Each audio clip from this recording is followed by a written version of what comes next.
Before I start, I just want to say we are grateful to have Kevin Shen working with us so that Brett can be our conductor. So I want to thank Kevin.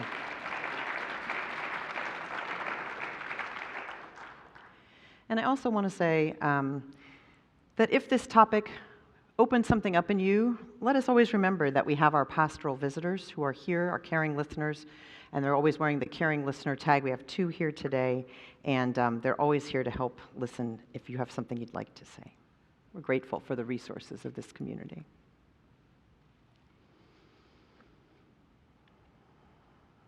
So Friday was my mother's 87th birthday. My sister got her a digital frame, which meant I spent some hours in the last couple weeks going through my first family photos. And then one night last week, my sister and I loaded the frame remotely.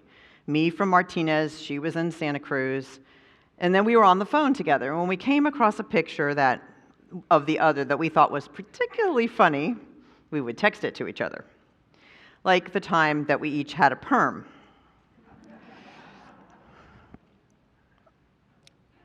That was mine.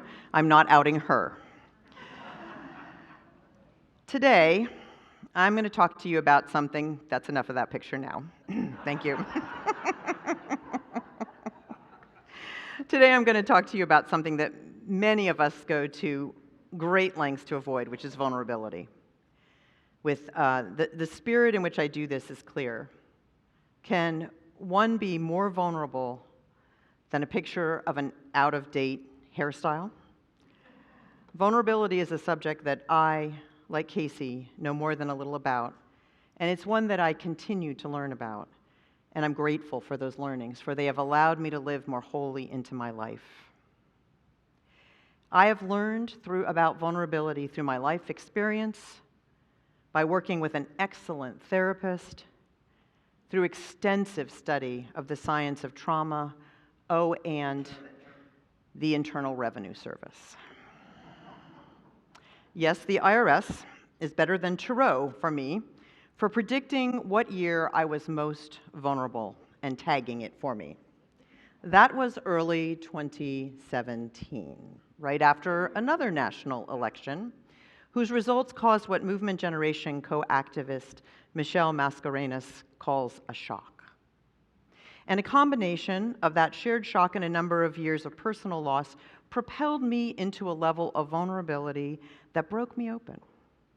I remember submitting my 2017 taxes, they were late.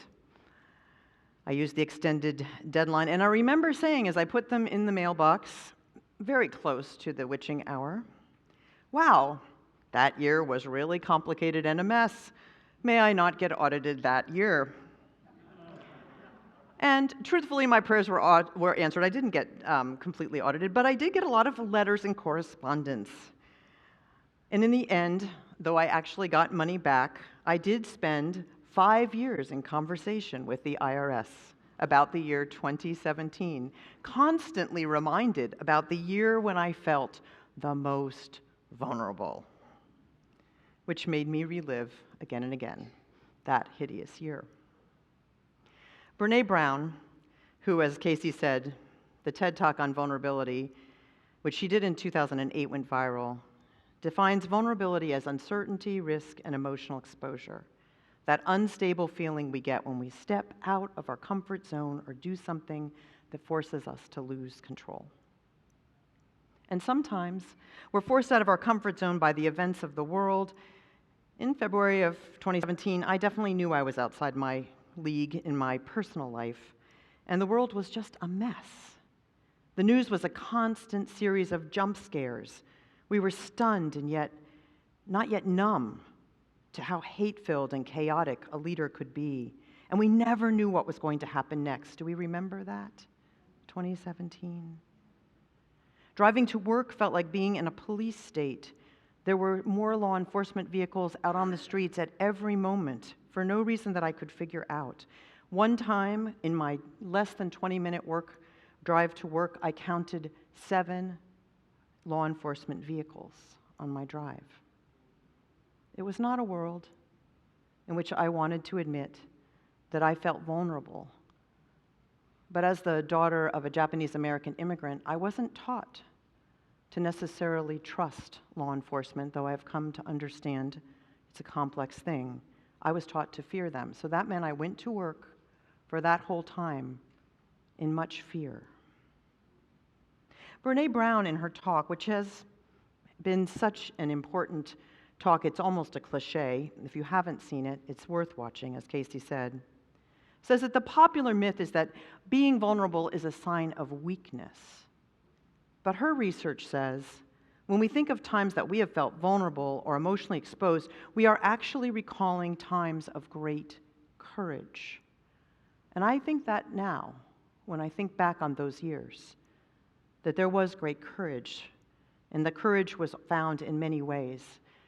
And though some of us really struggled to be present, and there was a huge rise in addictive and other behaviors, it was so important for us to remember that we had resources, and that made us brave. What most of us fail to understand, Dr. Brown says, is that vulnerability is also the cradle of emotions and experiences that we crave.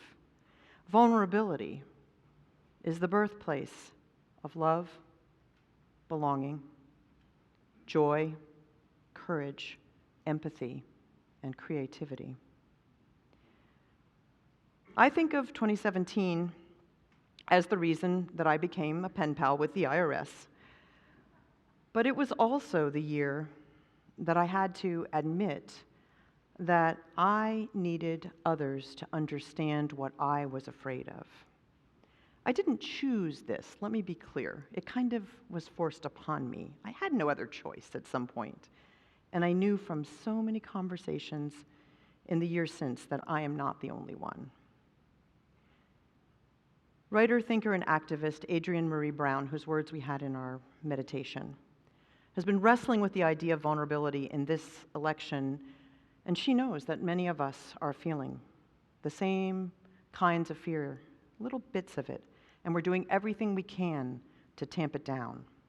Having spent much of her year working to call out the role of the Biden administration in the devastation of Gaza, she also thinks about the vulnerability of her Black kin in these times and what it would mean to live under a regime led by a plan developed by Christian nationalists and self-avowed white supremacists. And it puts her in that kind of tangle that we saw in the character from our children's story, Scribble. Brene Brown says, the thing that underpins us is excruciating vulnerability. This idea of, in order for connection to happen, we have to allow ourselves to be seen, really seen. And perhaps just to survive, we need to learn to be in touch with multiple parts of ourself. That is what Adrienne Marie Brown believes, that we have to hold the short and the long-term goals for a system that we now know is broken, a system that we know we must continue to work on even past a couple weeks from now, together with our long-term vision of where we've been and where we want to be. And this can lead to new approaches. Michelle Mascarenas says that when we have shocks, she talks about shocks, slides, and shifts. Shocks, such as the election of 2016, or when we have slides, which is more of a gradual change that leaves us feeling vulnerable, such as the expansion of the fire season in California, which is matched only by the ferociousness of the hurricane season. And so many of you, when you were dropping your stones in these last couple weeks, told me whispered the name of some family member you're so glad is okay in the Southeast. But that kind of change, that's a shift. It's something that happens over time, and then all of a sudden we know that we're there. That kind of shock, that kind of shift, she says, could lead to the willingness to make change in things we do as a society. You know, I could quote you, and actually, Casey, I'll just say that I also love that Venn diagram little piece between neuroplasticity, neurodiversity, neuroresearch, and justice making, so we're going to have to talk about that more. And I could quote you a lot of data from that about how important it is for us physically, mentally, and emotionally, and spiritually to be vulnerable, but here's the thing, we all kind of know that at this point. because we've all been here living through these years. And one of the conundrums of our time is that we feel vulnerable as a result of a bullying culture, which makes us feel even more threat to admit our vulnerabilities, right? We're in this cycle where we're really afraid to do this. But we have many reasons we might not admit that. This is what Adrienne Marie Brown says. There's a lot that keeps us all in movement, i.e. people working within a social movement, from risking vulnerability. One of the major things I'm always trying to navigate is, am I being as vulnerable as I need to be in order to keep growing as a human being and just keep learning? And am I vulnerable enough that people can experience my humanity? Many people get into movement work because they're actually directly impacted, or they're indirectly impacted, she says, but directly accountable. And almost immediately what I see is that people always say to themselves that someone else has it worse, so they're not going to talk about what's hard for them. I want to say that again because I think that's something we see in this community. That almost immediately, she says, what I see is that people always think someone else had it worse, so they're not going to talk about what's hard for them. And she goes on to say, we hit what feels like a precipice of vulnerability, and then people back off because they think there are others who have it much worse, and that that's the true thing that needs to be attended to. It never ceases me, she says, it never ceases to amaze me that the best humans are always thinking of others. But what this does to our vulnerability is that it keeps us from being able to say and do the things we need to do to bring our own needs into the room. And that does us a great disservice. This is a time when many of us are feeling vulnerable. Some of us are probably running very fast to be sure that we don't know that, but some of us know that we are. Some people experience the Groundhog Day effect of something repeating itself over and over again. 2017 was my Groundhog Day year. It haunted me letter after letter for so long, and in so many other ways as well.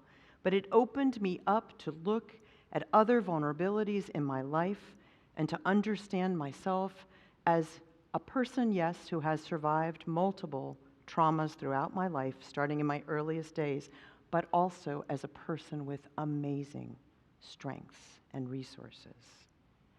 And now, when we are all kind of caught in a nightmare repeat cycle of the year that caused so many to push beyond the edge of despair, it's time for us to think consciously about vulnerability. Knowing that we are vulnerable allows us to admit what we need to take care of ourselves and find the things that we need to do as individuals and together as community. Aging, declining health, economic insecurity, there are so many things that also make us feel vulnerable in these times. Grace Lee Boggs, a Chinese-American activist who wrote this at the age of 99. We're celebrating our 90-plus birthdays today, so it's appropriate.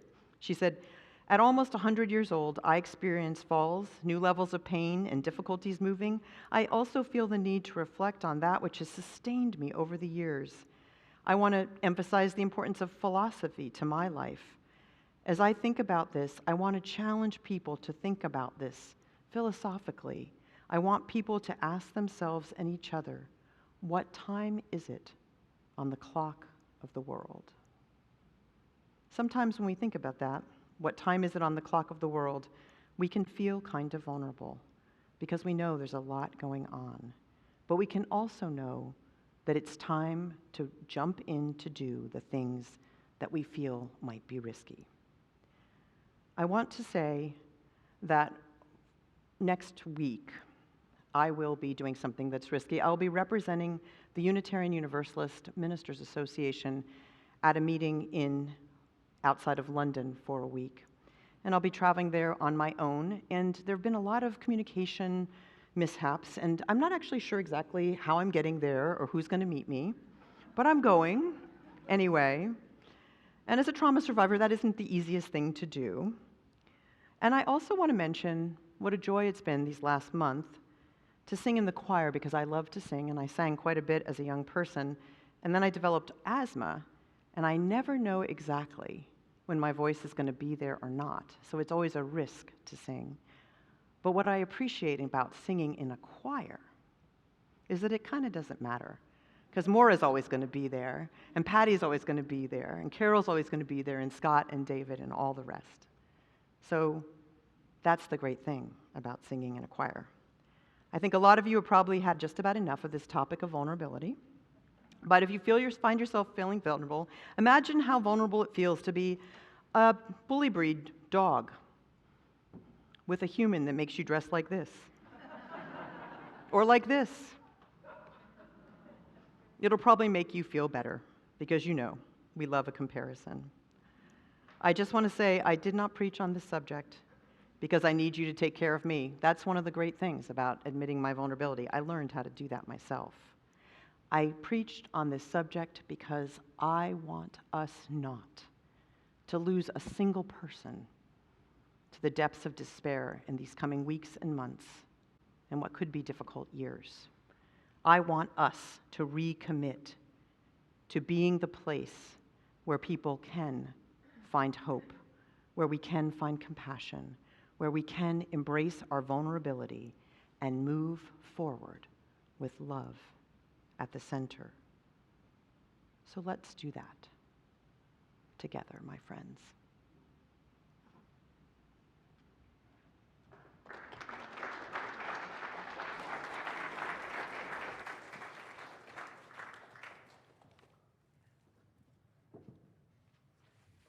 So please rise in body or spirit and sing our closing song, Creation of Peace. The words will be on the screen.